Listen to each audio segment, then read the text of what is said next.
Olá, como está? Como foi a sua semana? Estamos juntos mais uma vez.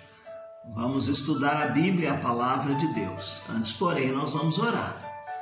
Querido Senhor, orienta-nos, que o Teu Santo Espírito possa nos ensinar o que devemos extrair da Tua palavra. No nome de Jesus é que oramos. Amém. Muito bem, meus queridos, nós estamos ainda estudando a carta de Paulo, as cartas do apóstolo Paulo. Hoje nós vamos entrar na carta de Paulo a Tito e logo depois Filemon.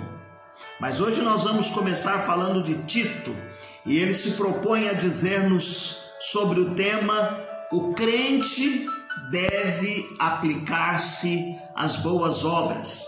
E o versículo-chave, o versículo básico, é Tito capítulo 3, o verso de número 8. Diz-nos assim a palavra de Deus: fiel é esta palavra, e quero que a proclames com firmeza, para que os que creem em Deus procurem aplicar-se às boas obras. Estas coisas são boas e proveitosas ao homem. Quem é Tito? Quando foi escrita a carta a Tito? Bom, Paulo fora libertado da prisão em Roma, então ele provavelmente foi à ilha de Creta, como também foi a Éfaso e a Macedônia. Tito, colega de ministério de Paulo, ficou para dar continuidade ao trabalho. Nós vamos perceber aqui muita semelhança entre as cartas de Timóteo e de Tito, porque elas foram escritas praticamente no mesmo período e com o mesmo intuito, o mesmo ideal. Então, a carta de Tito foi escrita posteriormente para dar-lhe conselhos e encorajamento no desenvolvimento do seu ministério.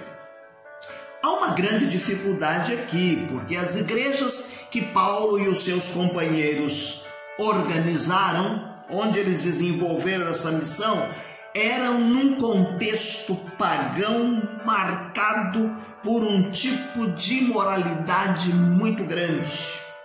Vejam que os crentes se convertiam e saíam deste contexto, e havia aqui uma dificuldade. Os crentes mais velhos agora se relacionarem com essas pessoas que vieram de ambiente imoral.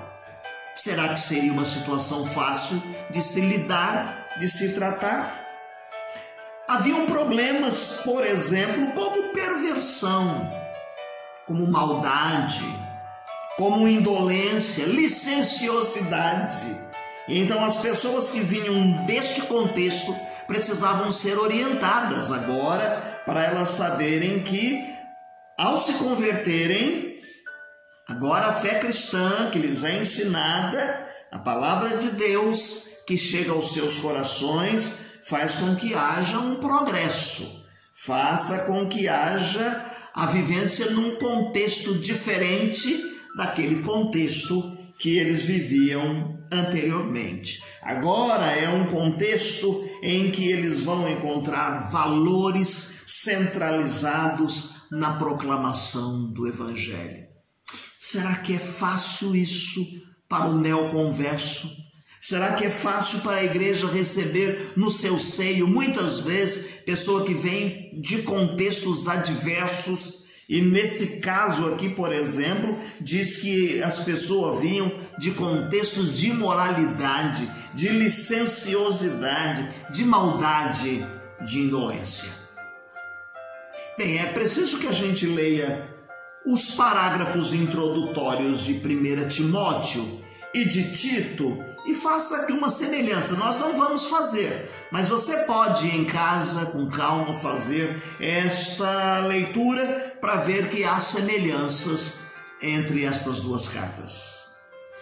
Há quem coloque a data por volta de 62, 63 até 64 depois de Cristo, que esta carta tenha sido escrita. Quem era Tito? Tito era um crente de origem grega. Gálatas capítulo 2, o verso de número 3 diz assim: mas nem Tito, que estava comigo, sendo grego, foi constrangido a circuncidar-se. Então o texto de Gálatas nos dá conta da origem de Tito, de onde esse homem tenha vindo. Uma outra coisa, Tito capítulo 1, verso de número 4, vai nos dar conta que ele tenha sido ganho através do ministério de Paulo. Fora Paulo quem trouxe este homem para viver, para conhecer o Evangelho e viver no seio da igreja cristã. Ele não é mencionado no livro de Atos, nas situações antigas. E é provável então que ele seja um neoconverso do paganismo, não é? Que ele tinha vindo então dessas esferas. E Paulo tenha convocado para o serviço ministerial.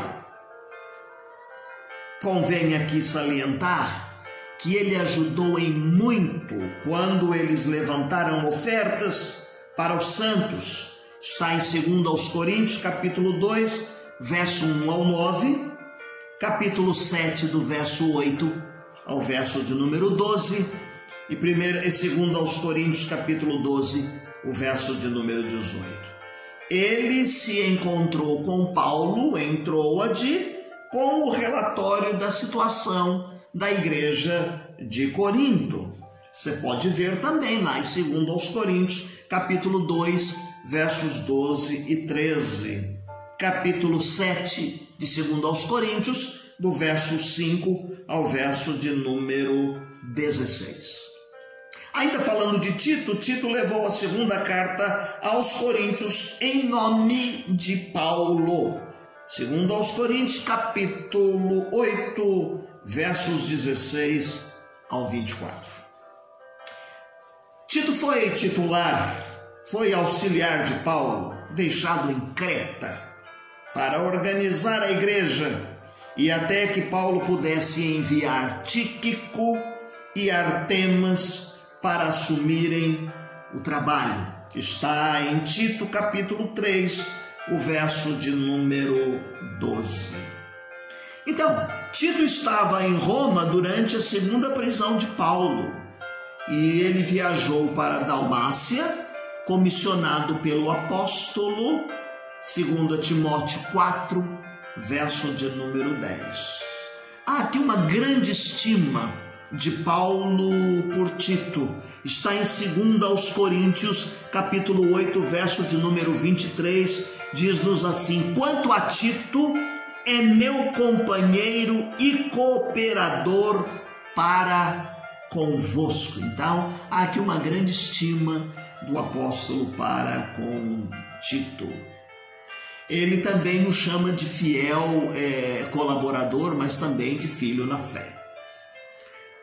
O propósito desta carta, ela tenha sido às pressas, porque Tito estava lá em Creta e ele fez com que ele escrevesse essa carta e ele pudesse mandar ao seu colaborador Tito, a fim de que ele o encorajasse e ele instruísse a Tito.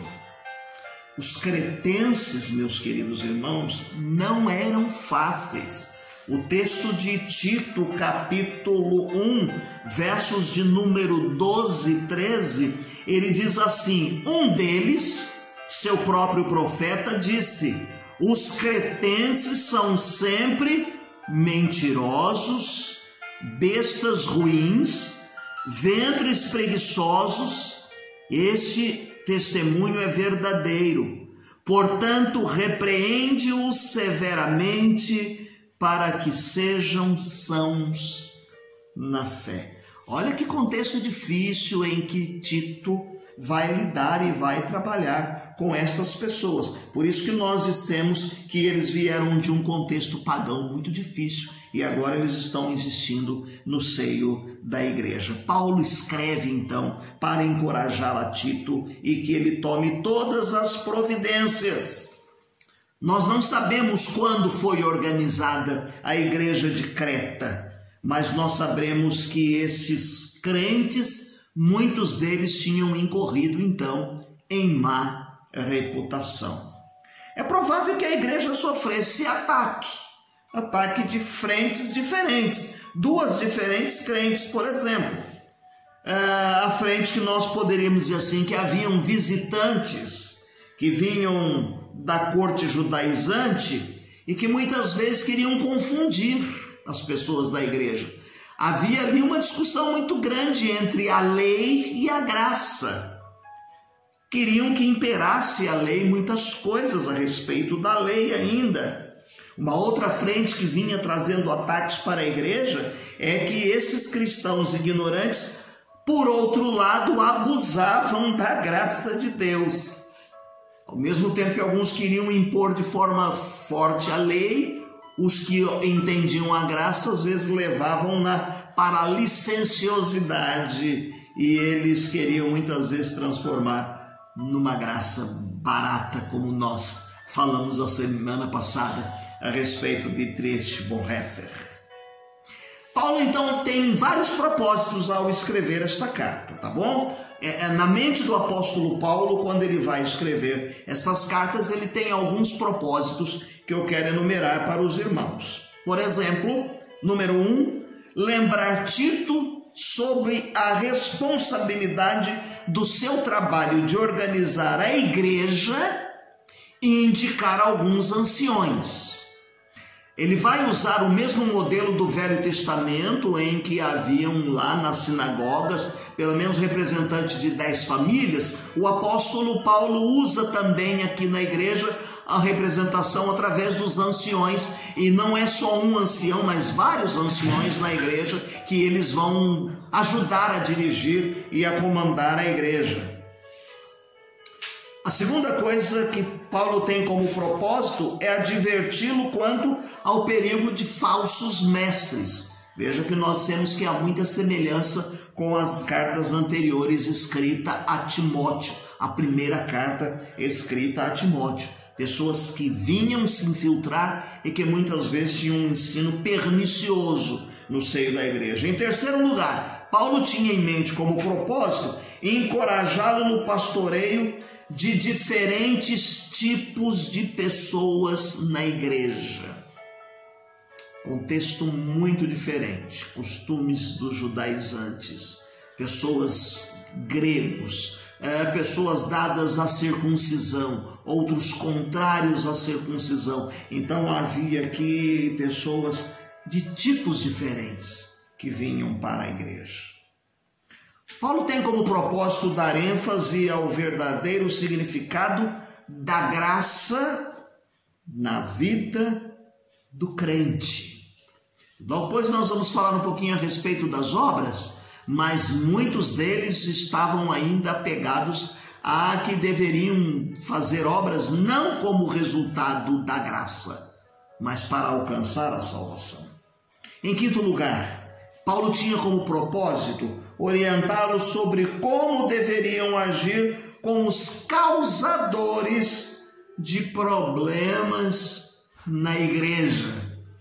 Mais para frente nós vamos ver a orientação do apóstolo quando ele diz para cuidar uma, cuidar duas, três, não deu, deixa para lá. Nós vamos chegar nesse ponto aí. Mas Paulo tem em mente então orientá-lo como tratar com esses causadores de problemas na igreja.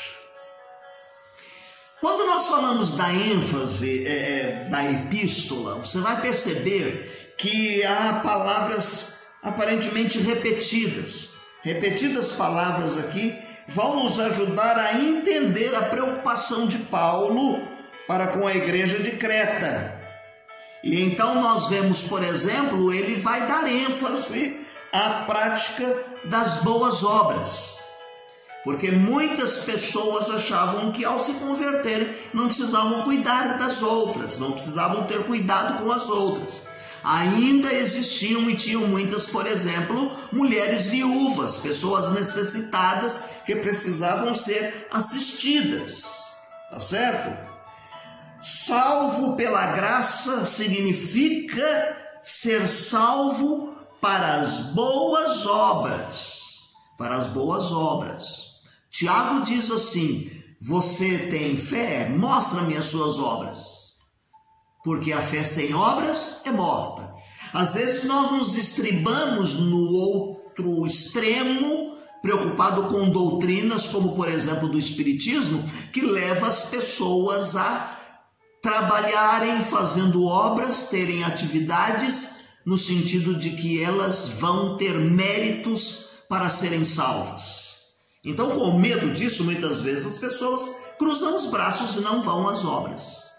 Olha, a palavra de Deus nos diz que a fé sem as obras, ela é morta. Então é preciso que pratiquemos as boas obras. A vida cristã, ela tem que estar aliada à doutrina cristã.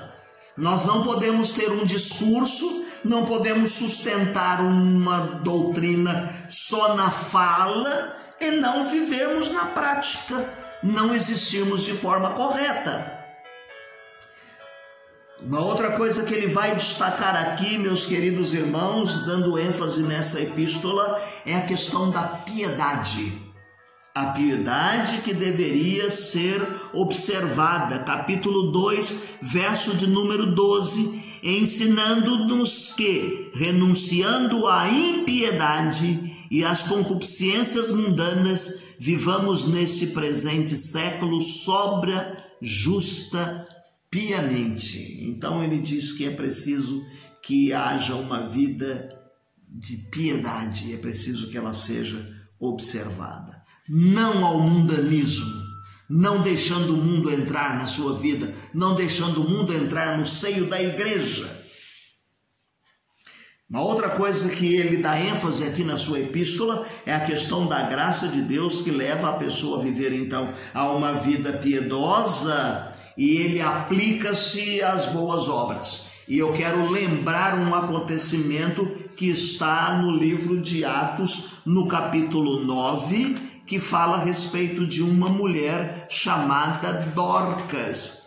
O seu nome é Tabita, e ela ajudou em muito. No caso aqui, Pedro é quem se faz presente na vida de Dorcas. Mas é um bom exemplo para nós falarmos da aplicação em boas obras. Abra sua Bíblia aí em Atos capítulo 9, do verso de número 36 em diante. Ora, havia em Jope uma discípula chamada Tabita, que traduzido se diz Dorcas. Essa estava cheia de boas obras e de esmolas que fazia. E aconteceu naqueles dias que, enfermando, ela morreu, e tendo-a levado, a depositaram num quarto alto. E como Lida era perto de Jope, ouvindo os discípulos que Pedro estava ali, lhe mandaram 2 varões, rogando-lhe que não se demorasse para vir ter com eles. E levantando-se, Pedro foi com eles, e quando chegou, levaram ao quarto alto, e todas as viúvas rodearam chorando, e mostrando as túnicas e vestidos que Dorcas fizera quando estava com elas. Mas Pedro, fazendo-a sair, e todas pôs-se de joelho e orou, e voltando-se para o corpo disse: Tabita, levanta-te.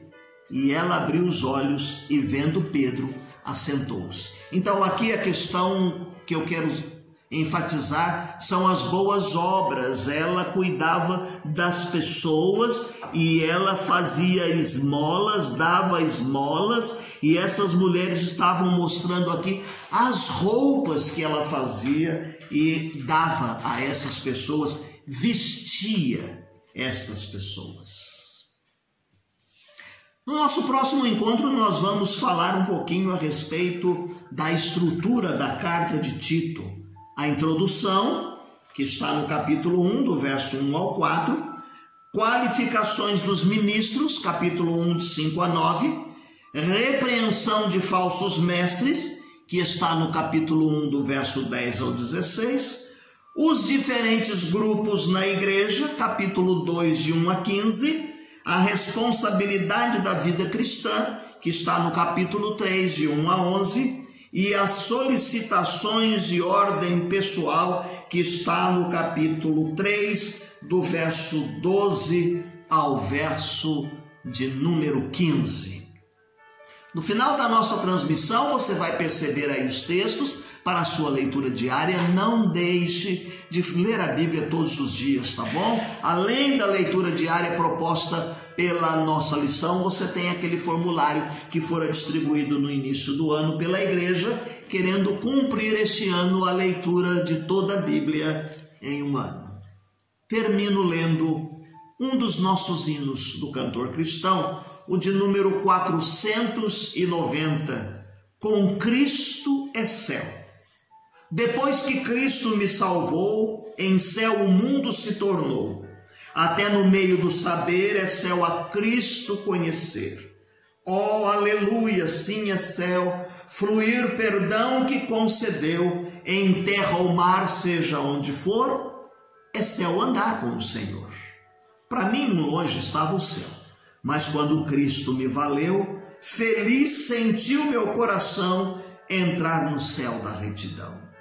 Bem pouco importa me ir morar em alto monte à beira-mar, em caso gruta, boa ou ruim, com Cristo aí é céu para mim. Deus te abençoe. Tenha uma semana feliz, uma semana abençoada.